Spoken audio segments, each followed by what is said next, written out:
Welcome to the MiDOViA Menopause Podcast, your trusted source for evidence-based, science-backed information related to menopause. MiDOViA is dedicated to changing the narrative about menopause by educating, raising awareness, and supporting women in this stage of life, both at home and in the workplace. Visit MiDOViA.com to learn more.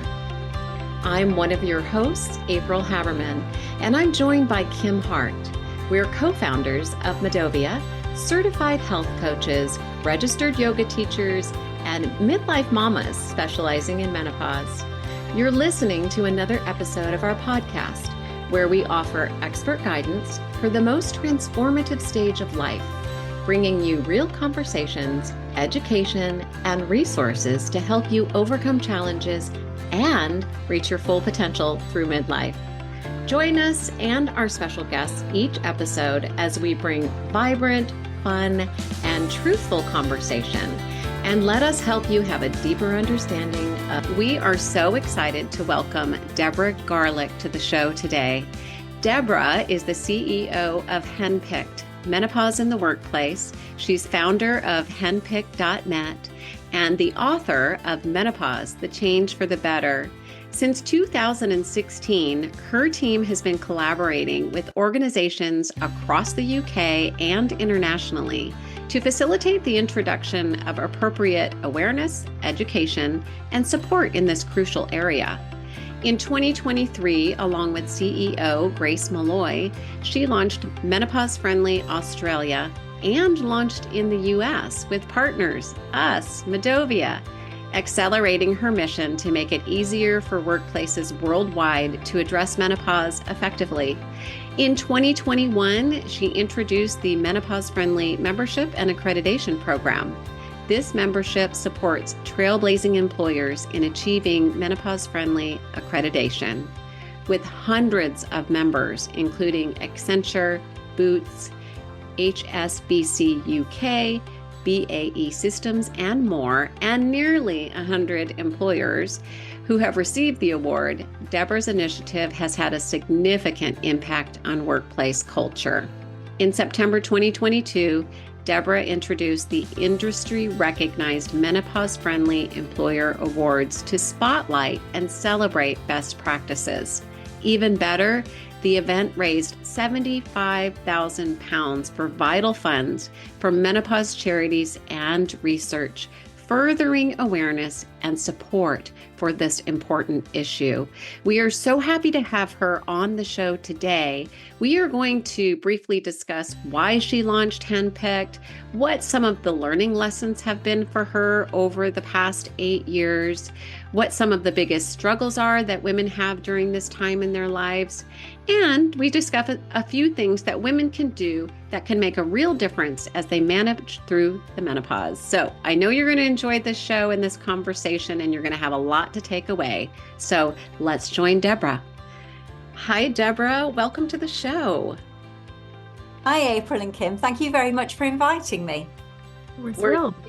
We're absolutely thrilled to have you on the podcast today. We've been looking forward to it for a long time. You have certainly seen menopause conversations change over the years. You started Henpicked, Menopause in the Workplace, 8 years ago. Are you at 8 years right now? We're at 11 years this year for Henpicked the community, which I don't know where that time has gone. Don't they say your time flies when you're having fun? Yeah. And Henpicked was originally a community that was set up for women. We always say women who weren't born yesterday. And the concept was there's Mumsnet, there's net mums, there's teenagers with all of their sorts of things. And we didn't think there was anything for those of us in midlife. So it was set up as a community covering happiness, health and wealth, the everyday sort of cheers that you would give to someone. So it's 11 years old this year. And I'm still loving Henpicked, but to your point, April, around Henpicked Menopause in the Workplace, yes, that's 8 years this year since we started getting everybody talking about menopause and in the workplace. And that's certainly been a huge learning. Yes, Yeah. and we're ready to hear some of those learning lessons. But I'd love to start off with you just sharing with our audience why you launched Henpicked. Why did you do that? I mean, 11 years ago, if you really think about this in timing, no one was talking about menopause at the time, right? I mean, it was still a taboo subject, and it's somewhat is still today, but you started Henpicked. Why? Why? Well, the reason I got into menopause, which, if you'd have said to me 11 years ago, you're going to be talking about menopause every day and you're going to be encouraging everybody else to talk about it, and your mission will be for the world to be a menopause friendly place, I probably wouldn't have believed you. Because it was certainly not on my radar, but we did notice as part of the Henpicked community that when we talked about menopause, that's when we saw that we'd got the engagement. That's when we got lots of questions from people and comments that, I'm really struggling with this. And you know how it is. Sometimes when something piques your interest, you sort of say, well, why is that? That's very odd. Why don't we talk about it? And it really did pique my curiosity to a point of, and I have my husband would say it was my first waking thought and the last thing I mentioned before I went to sleep. I couldn't help it, but it was that sort of mystery around why don't we talk about this then? Why are we getting so many emails from people saying they're really struggling with the menopause, but they're not getting the support? And it's certainly not something my mum ever talked to me about. I mean, at that particular time, I hadn't actually reached menopause, but I was certainly struggling with the effects of perimenopause, but I'd never heard the word perimenopause. Right. So, and I thought it was just me.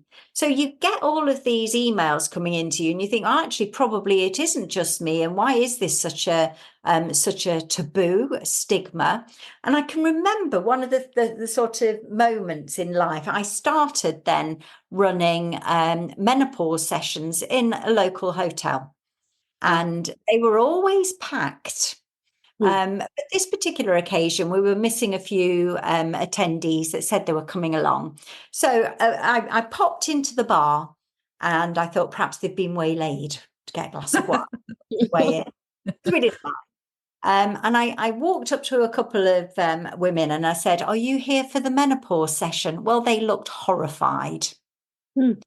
I'd really taken the top off their Thursday night. And I understand why, because people assumed back then, it's changing now, menopause was a lot older. You Yes. know, the sort of things that the first time the BBC asked to interview me, and they sent a secret reporter out onto the streets near the venue, and they said, "What's the first word that comes to mind when we say the word menopause?" And passers-by were saying, hot flushes, old, painful, past it, crazy was shouted in the background. And all of those words that you think, that's why people don't put the hand up. And that's why people look horrified when you approach them in the bar and ask them if they're coming to the menopause session. It's Yeah. because the negative mindset around it. So after I'd run a few of those sessions in hotels, and I'd written the book Menopause, The Change for the Better, and we got the website, but it wasn't enough change for me. I'm not known for my patience, and I wanted to see this picture changing more quickly. So having gone through that journey, my experience, my background is in corporates, large organizations, and as a senior manager. So I had the notion of actually, if you told employers what was going on, if you helped them understand their responsibilities in this, then surely they'll do something about it. This might be our opportunity to amplify our activity in a big way, because you train the employer, you get champions in workplace, everybody talks about it. And yeah, so that's where, I turned up at one of my fellow communication directors' houses with a flip chart under my arm and some pens and said, "I'm going to run an event." And as it turns out, it appears to be the first menopause in the workplace conference in the world. And that's how we found the first employers to take action. It's Really love that. amazing. Yeah. The UK is so much farther ahead than the US in this space. what have you learned in the 8 years that you've been doing this that employers have latched on to why this is important, and what women's point of view has been in that time frame? And it is different around the world, isn't it? Because, some of the learnings, and I know I often say every day is a school day. And Yeah. it certainly is with menopause, because it feels like, when you sort of peel an onion, the Mhm. next layer, the next layer. And if I go back to when we were doing the first training sessions, um, our knowledge has increased. I think we're all learning so much more about this, but there's also a lot more to learn. So I think my big learnings from the workplace would be that employers did start to take an interest in this. It took a little while for us to find those inspirational employers who'd say, well, we'll go first. Yeah. We're happy to do this. They trusted us to say, well, we'll put a program together and we'll invite you in and you can talk to our colleagues, and then we'll see where it goes from there. So it took a little while for us to find those that were prepared to put the head above the parapet and say, we're doing this. But I have a lot of confidence in employers. And actually, I think if I cast my mind back to only last Thursday, we had a round table with many of the financial industry that we work with. And the difference was stark from those early days to where these employers had got to. And I did refer to it as, once upon a time, when we were looking at this in 2016, 2017, it really was the basics, whereas these are now the masters of menopause in the workplace. They're exploring all sorts of different angles. For example, differences in ethnicity, considering menopause and neurodiversity, thinking in so many different ways about how they can broaden the conversation because they've been on this journey. So for me, that every day is a school day, because it's not just a one size fits all. Every individual is different. Every employee is different. This is an emerging picture, and there's so much research that is still required, and we'll keep doing it. So, I think it is that whole keep your radar up, network, listen, learn, repeat. Yeah. Yeah. And gather that feedback from the partners that you're working with, right? Listen, lean in, and pivot, enhance the programs, pivot, change them as organizations changes, their needs change as well, right? We lean in and we listen. I love that. Yes, and that is important, because I think that's probably one of the key things. Whenever we're working with employers, we don't make assumptions around what they do. We do like to check in, or we do always check in with them to say, this is what we're thinking of doing. Tell me what you've already done.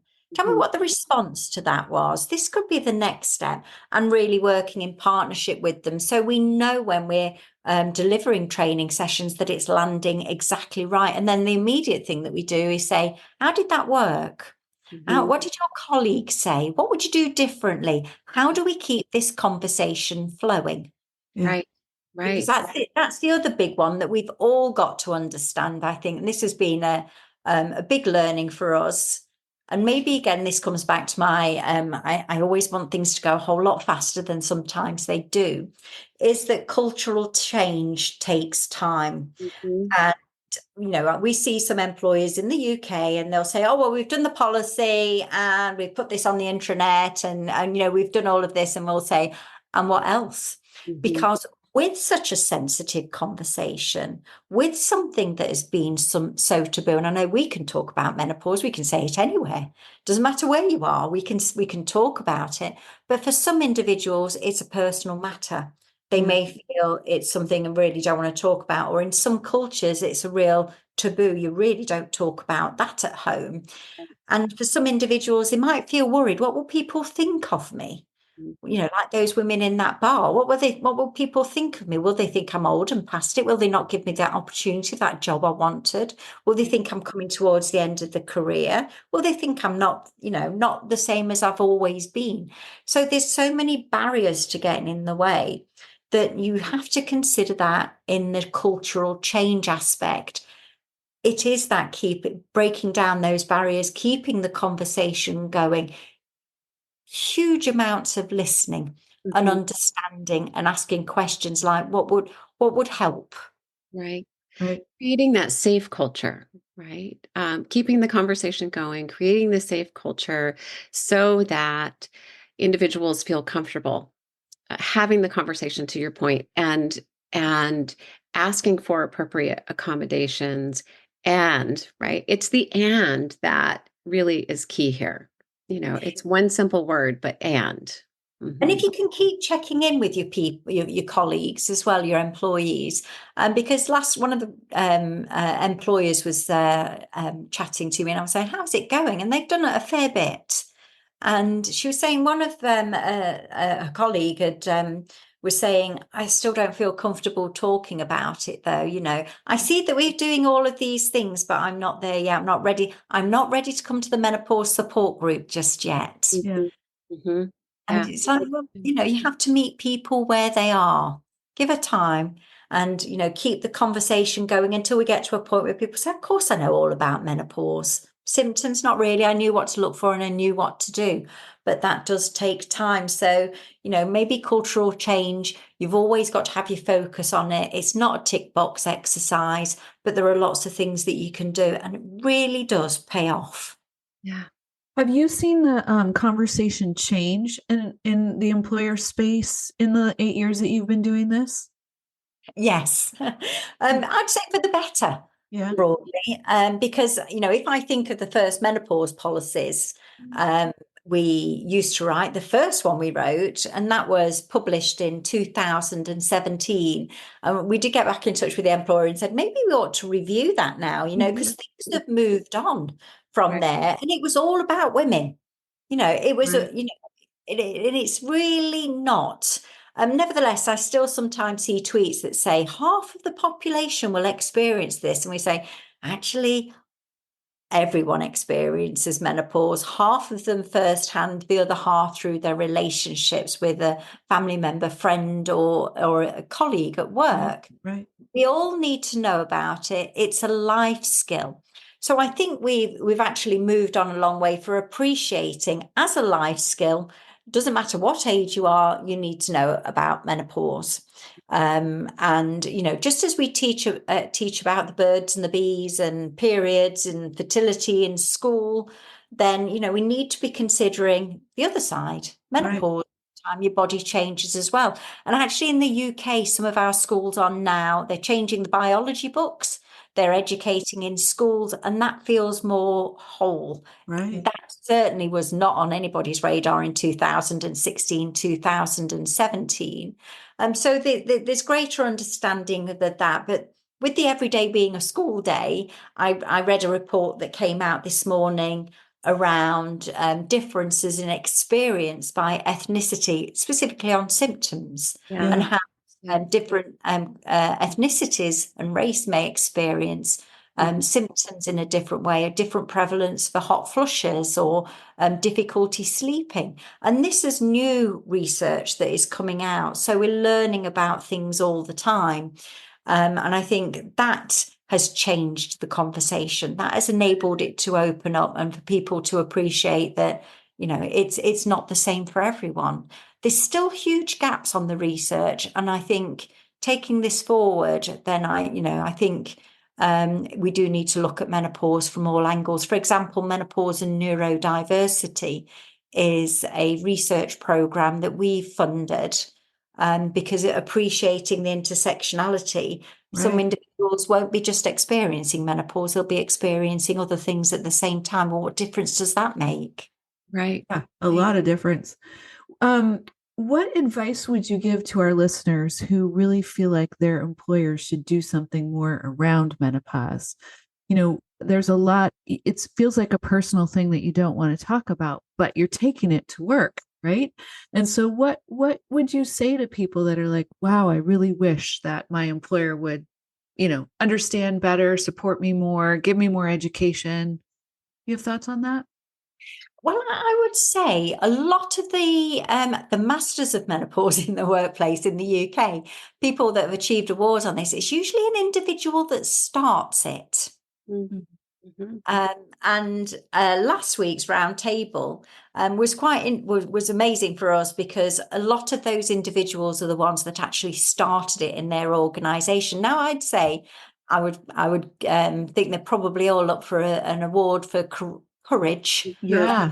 Being courageous. Yes. Mm-hmm. Yeah, because do you really want to be the first person to talk about menopause? But somebody has to. Right.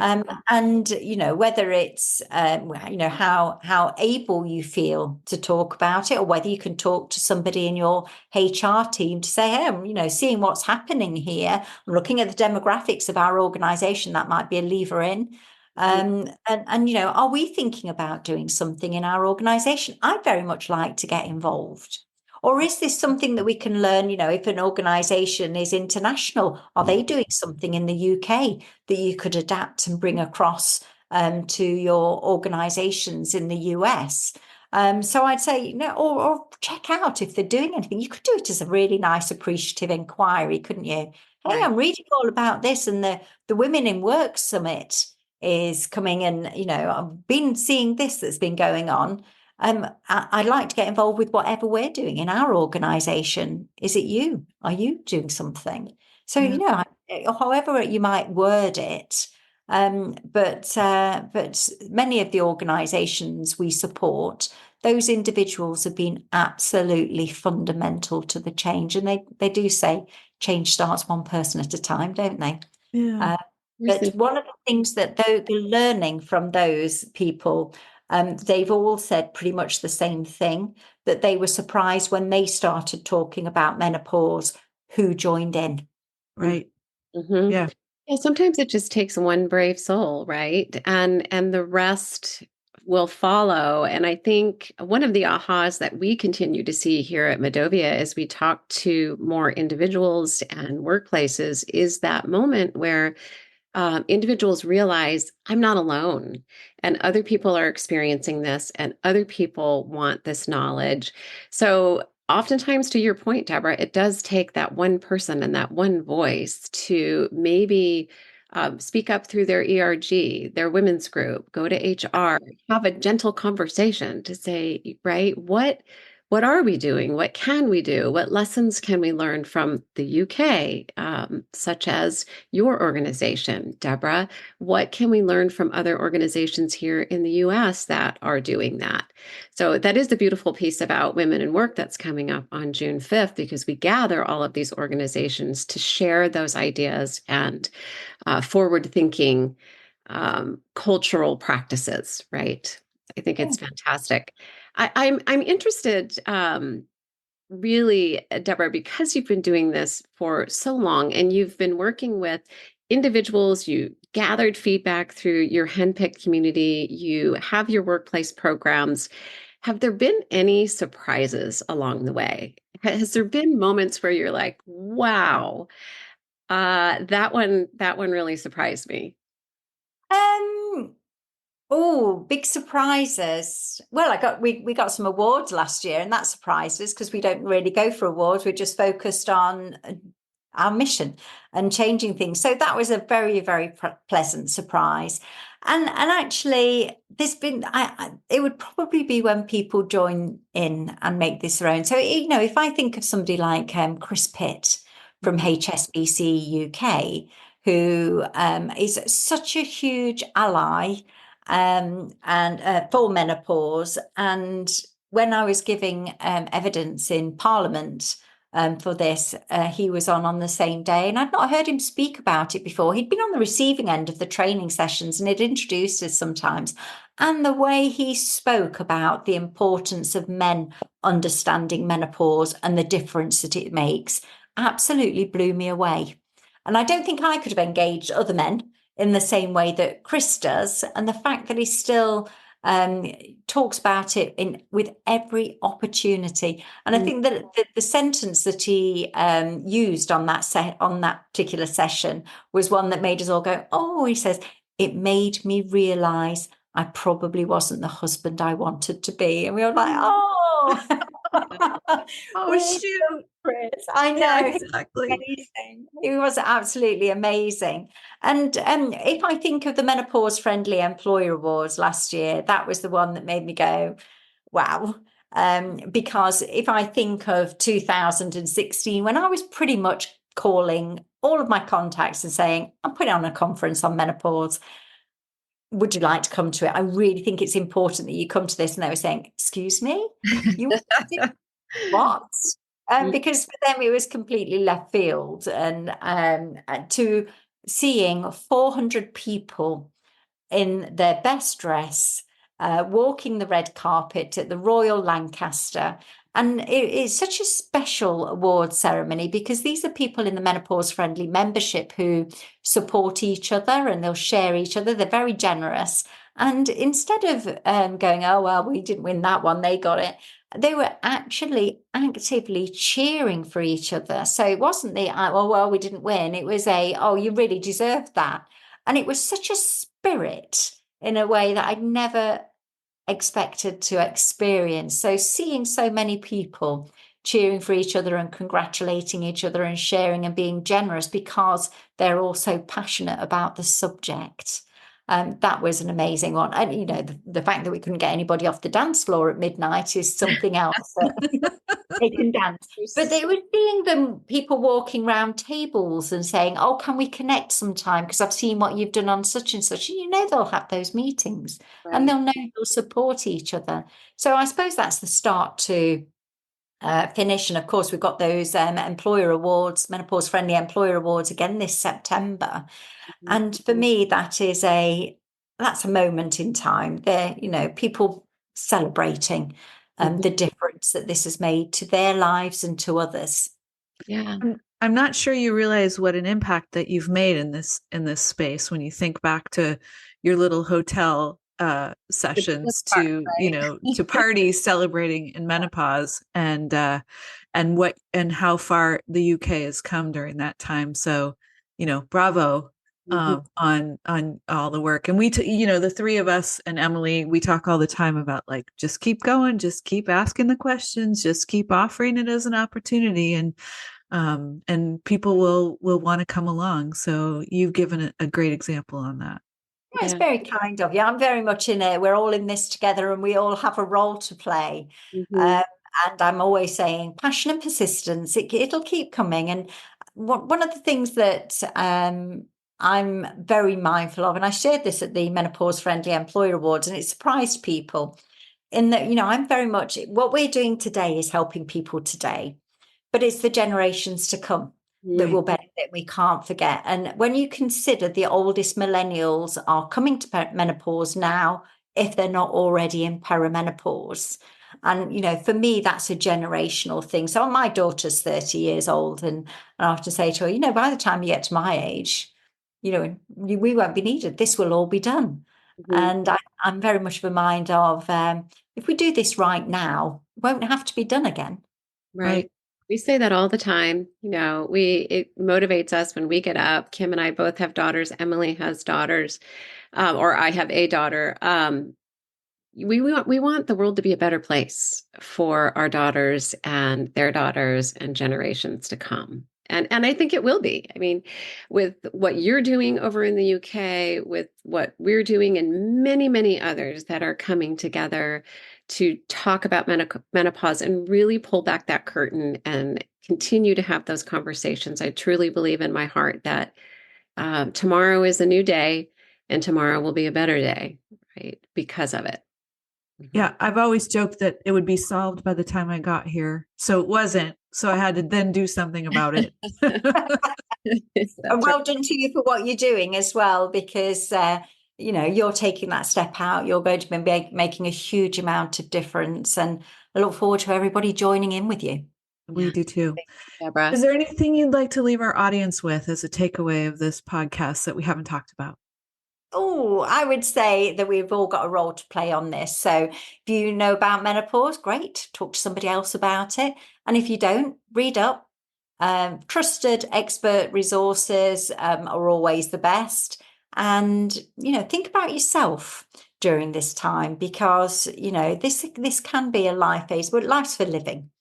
And let's not let menopause get in the way. And if we all read up about it, if we all get to know ourselves, understand what's going on, and take steps to manage any symptoms, but I guess more take time for ourselves, but don't forget to say menopause. I always recommend 3 times a day until you're used to how the word feels in your mouth. Yeah. There's words we're using now that a year or 2 ago I didn't use all the time. And I was teasing April the other day, like, you said vagina on a podcast. Yeah, I actually, side note on that, got a couple of comments from friends that said, wow, you're really, really stretching yourself, aren't you? Like, no, if you know anything about me, I've been talking about periods and vaginas for many, many years. I've just never said it on a podcast before. So no big deal. Yeah. Well, Deborah, we end all of our podcasts with a rapid fire. So we're going to rapid fire and have a little bit of fun, get to know you a little bit better. So would you prefer texting or calling? Calling. Do you prefer the sunrise or the sunset? Sunrise. How about music or podcasts? Music. Always music. Okay. I have to ask another question, though. What kind of music is your favorite music? I have quite an eclectic mix, actually. So what I'm listening to while I'm out walking is very different. I was listening to jazz yesterday. I think you can always listen to jazz. Yeah. But sometimes I might revisit the 90s, or when I'm in the gym, or something that's going to make, you know, me feel more like dancing and pumping. Yes. And our favorite and final question for all guests is, what's the best piece of advice you've ever received? I've not been asked that question before. But you know, my one that I often quote back at my mum is, you know, when you don't want to do something, and my mum once said to me, just get on with it. Just grit down and get on with it.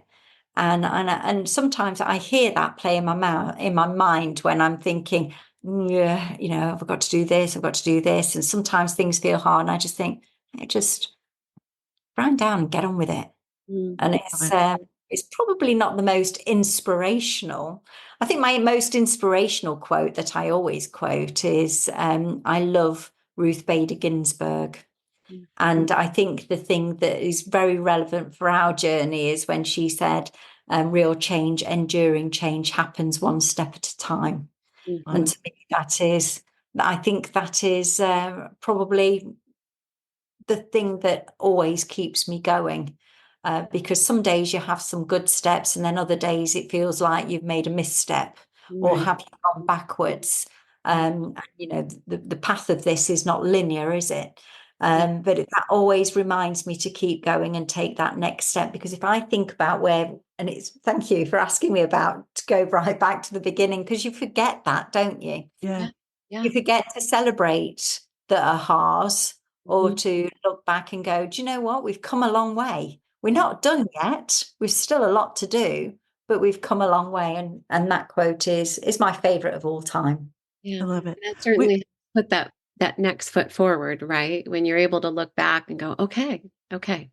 Yeah. We ring a bell when we have a win. So that we all have little bells by our desks. I, on behalf of the MiDOViA, you have led the way for us. You have supported us. You've guided us, and we cannot be more thankful and grateful for our partnership. So thank you for your generosity and your kindness and your total, we feel like big hugs all the time when we get to spend time with you. So thank you for that. It's such a pleasure getting to know you, and I look forward to what we all do next. Yeah.